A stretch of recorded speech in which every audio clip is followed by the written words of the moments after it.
Hey, what's up everybody? Bdf 44 coming at you with another video. Alright, so I'm headed over to the local Target, grabbing a few things, trying to do laundry, not having any success. It's the second week in a row I ain't had a great laundry day. Today it's one of those situations where I went out to the machine and somebody had left their clothes in there, so I went, ate a little breakfast, came back, and it was still in there. Now my right mind told me to take their clothes out and put mine in, but I'm like, I hate when people do that. I'm gonna give them another cycle. So I finished up my meal. I ate half a bowl, came back, and then went through that process after I finished the bowl again. And this time someone had put the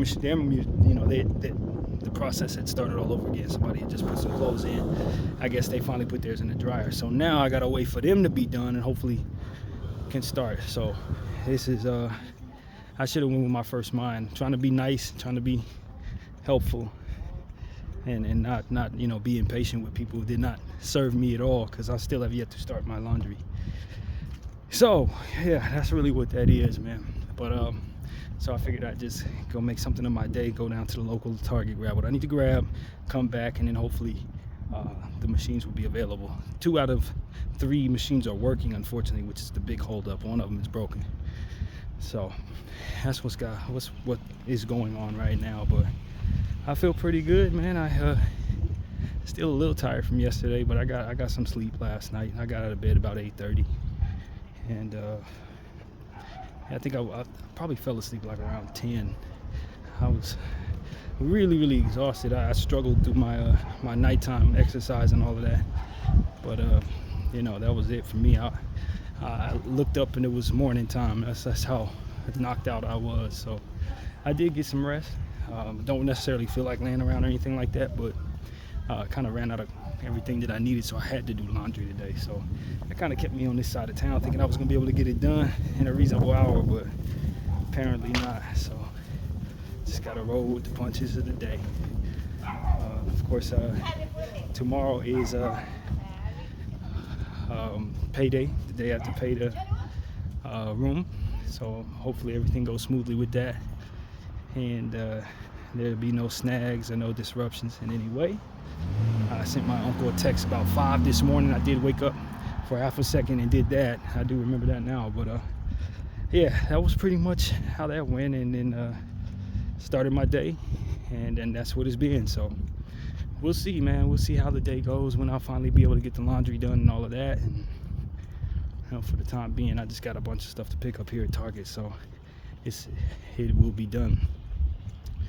But yeah, man, still a little exhausted mentally, I think, more than physically. I think physically I feel fine, but mentally I'm just like dragging around. But as I said, I definitely did not want to lay in bed today. It's not that type of tired. Just didn't want to have to do too much, but still want to put in the good effort. As I was telling you guys, that's the word of the week, is effort. So yeah, welcome to October. Everybody have a great start of your month. Of course, in my life, I got basketball coming back this month. In fact, the Lakers play 2 nights from now. It's the first preseason game, so I of course have all the content for that. And I'm looking forward to the new season there, and shout out to everybody who watches me for that. Appreciate all of your patience as we waited through the off season. I did not attempt to clickbait anybody in regards to Laker content. I don't do that. And so that's really what it is. But when the games start back, them videos are gonna start coming in. That's not even gonna be an issue either. I will definitely be just as motivated as I've ever been to provide the Laker content on this channel that you guys have become accustomed to seeing me do. And so that's really what it is, man. I feel like this is gonna be a very good season for my squad, man. So stay tuned to what we got going on in regards to this particular basketball team, and others as well, of course, as we do our NBA series for you guys and for myself as well. So yeah, that's really what it is, man. I want to say thank you to everybody who just been supportive of me through my mental health journey as well. I really appreciate you guys being patient with me, trying to just manage life in whatever way that that it comes throughout the last several years. Y'all see me go through a lot of ups, a lot of downs, some lows. Y'all see me in my best. You see me close to my worst. Probably not my very worst, but close to it at times. And I think I'm in a pretty good spot right now where I'm focused on the right things, and again, putting in effort, praying for strength and all of these different things that I think are very productive to what it is I can control. And I think that having this outlet and this platform for myself to vent whatever I feel has been a great tool in helping me with what I'm doing and everything that I have in regards to my life. This has been a significant outlet. Man, that's what I created it for, not only for entertainment for others or informing others on what it is that I understand, but an outlet for my day-to-day mindset and for lessons learned, and for a memory capturer, to capture things that I likely am going to forget. And so that's really what it's about. Maybe one day, if time permits, I'll go back over all these old videos I've made. I don't do that, but I encourage you guys to check out everything I've made if it's interesting to you, because I left a lot of stuff here that I'm very proud of, a lot of conversations here that I think have been helpful, a lot of prayers left on this channel, etc. And we will continue on that path so long as it makes sense to do so. And so that's really what it is, man. Yesterday was a big step for me, getting my psych eval, and just overall the process, not only of getting it done, but what it required of me to get it done. Getting up early, dealing with the frustration of it all, preparation or what have you. It was a real test of my my desire to get things done that I've been saying I want to do. And so it's the next step, of course, is to just continue to keep that mentality about doing what needs to be done, likely setting up a doctor's appointment and following through on that, looking for a new place to live, following through on whatever steps necessary to make sure I have that and to keep it. And that's really the goal right now. So, and to maintain all the different things that I do naturally at this point in my life, the exercise, the getting out every day, not allowing myself to fall into isolation, prayer, art, playlist work, everything that I do, the intention is to keep it going and to be as motivated as ever to do those things. So that's really what it is, man. I want to continue to communicate to you guys about what I see in Gaza, paying attention to that, and reporting back to you guys my unfiltered thoughts and concerns. And those concerns continue. Of course, the last thing I heard yesterday, actually was this morning, was that there's a ceasefire agreement that's being written up by the Trump administration that, from what I understand, it has been said that Netanyahu and his administration are not necessarily on board with it, or not having anything to do with it, which is I have all the evidence to believe that that's just not even true. Like, it's not true. And if it is true, then there could be some real consequences for Donald Trump and his administration from Netanyahu, if that's true, because we know that Netanyahu is definitely controlling a lot of what's going on there, or the people behind him, or however that goes, are controlling both of them, whatever the case may be. There's too much evidence at this point for us to expect that those two are separate, whether they like it or not. That they are being moved by people who are trying to push the world in the direction they want it to go and control the Middle East completely, not just what it is we're seeing right now being done. So all this different posturing, we're doing this against that. If Donald Trump is trying to buck against Israel, which I don't think he is at this point, although I do expect at some point he may, I don't think it's going to come in the form of this ceasefire proposal. I think that that's smoke and mirrors. definitely think they're in lockstep with this. And essentially what that proposal put in place, although I didn't read I think it was 27 points that were made. I haven't done my homework.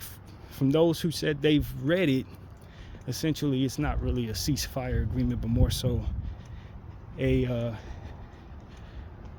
surrender agreement that they've put in place for the Palestinian resistance to follow. And if we know anything about ceasefire agreements in this situation, then Hamas is not in a position to trust what's coming their way in that regard. These people have never shown any sort of follow through on their proposals from their side of the fence. Everything that they've done has been extremely disrespectful in regards to those negotiations. So why would I think this would be any different? I would not. I don't think anybody on Hamas's side has any faith that this is going to be any different. I expect America to just betray whatever it is that they're saying they're going to do. I expect Israel to betray whatever it is that they agree to do. It's just what they've shown. It's the pattern that we've seen the whole time. It's what we understand about their practices in regards to how they view people and what they feel they owe to others, whether they're enemies to those people or not. They feel they owe to others nothing, absolutely nothing. And they will disagree behind the scenes, but in forefront will engage in deceptive behaviors that try to lure you in to trust them, only for them to turn on you, especially if they consider you an enemy or in battle with them. They will disrespect you and themselves by not keeping whatever agreement, or by trying to execute people who are engaging in negotiations, or reneging on plans, proposing ceasefire agreements only to renege on them and then use the media as a means of saying that the opposite took place. It's just, I mean, they don't respect themselves. Beyond anything else, people need to understand that they don't have any dignity as it pertains to the measures that we harbor amongst ourselves as human beings. They don't believe it's in their best interest to be forthright or on the up and up with anybody on anything. This is what we've learned about the Israeli Zionist Jew and their affiliates and their puppets. They don't tell the truth. They teach one another that it's strategy to be deceptive and to lie and to pin people against one another and to hurt people. This is what they teach one another. This is the strategy they go about dominating the earth. So if you have any ideas that go against that as it pertains to going against them, then you're going to be caught off guard by that. And we've seen it time and time again. This is just what they do. They lie, they cheat, they steal, they muck around in dirt, they pin people against one another, they smear people with things that are not true, they tell lies without any intention of those lies being fact-checked. And if you happen to fact-check those lies and expose those lies, then they will gaslight you and try to find a way around that, or just ignore you as you sit there saying, I see you lying. Like they don't have any respect for themselves nor their opponent ever. And this is what I've come to understand just by studying their behavior in so many different situations throughout the course of the last 2 years. These people, they believe by any means necessary they are above all and can do to all what they choose, and that they are victims in the world because everyone's jealous of them and they're what it is that they have, that the measures they're willing to take to get what they have forego any dignity or self-respect or anything like that. And so it's like when you're dealing with a monster that doesn't care if he lives or dies, doesn't care if his arm get cut off, leg get cut off, and everything else get cut off to get what he wants, then you really have to go about fighting this monster in ways that are extremely unorthodox and maybe even be uncomfortable to you in order to have any success in keeping it from from dominating you. It's a cancer. Essentially is what it is. It looks to destroy itself and others in hopes of dominating whatever it is it's trying to infect. It is in fact a human cancer. And so when you really understand it from that perspective, you're not sitting here waiting for them to honor a ceasefire or expect that whatever comes out of their mouth is going to be respectful or fair or balanced in regards to how it divvies out whatever it is it has to share. It's not going to do any of that. It's looking to dominate the world and then fall back on the victim mentality that it's everything is coming at it is the worst thing in the world, and that it's never done anything to nobody in the process of doing everything to anybody. So that's really what it comes down to. If you don't look at it that way and you approach them as if you're in an honorable conversation with someone who's going to uphold their end of the bargain, you're going to find yourself getting betrayed. You can look at the clock and expect that. I mean, that's just what they do. So, at this point, that's just second nature for me. Looking at them, I expect for them to betray anything and everyone, including themselves, if it means getting what they want. And like I said, if they get caught for it, they just gaslight you. It just gaslights you. Use the people that they control to continue to gaslight you, make you look like you're crazy for having any notion that dignity is something you're supposed to engage with. That's how that works. This is what they've shown. Bdf 44. Thank y'all for watching.